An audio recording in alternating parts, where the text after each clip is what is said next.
જામનગરમાં મહિલા કર્મયોગી દિવસની ઉજવણી કરાઈ। રાજ્ય સરકારના મહિલા અને બાળ વિકાસ વિભાગ ગાંધીનગર દ્વારા નારી વંદના ઉત્સવની ઉજવણી કરાઈ રહી છે, જેમાં દરરોજ અલગ અલગ થીમ પર વિશેષ દિનની ઉજવણી કરવામાં આવે છે।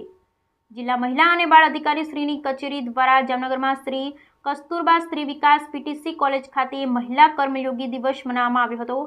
કાર્યક્રમમાં ઉપસ્થિત સર્વોને કામકાજ સ્થળે જાતીય સતામણી અધિનિયમ 2013, 181 महिला अभ्यम हेल्पलाइन, सखी one stop centre, police station based sport centre वगैरह अंगे योजनाकीय माहिती आपवामां आवी हती।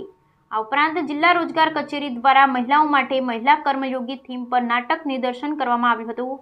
कार्यक्रमने अंते सर्वने सहाय किटनुं वितरण करवामां आव्युं हतुं। कार्यक्रममां मोटिवेशनल स्पीकर श्री दर्शित तिरैया, दहेज प्रतिबंधक अधिकारी सहरक्षण अधिकारी सुश्री सोनल वैनागर અને 80 જેટલી વિદ્યાર્થીનીઓ હાજર રહી હતી, તેમ જિલ્લા મહિલા અને બાળ અધિકારી શ્રીની કચેરી જામનગરની યાદીમાં જણાવવામાં આવ્યું છે।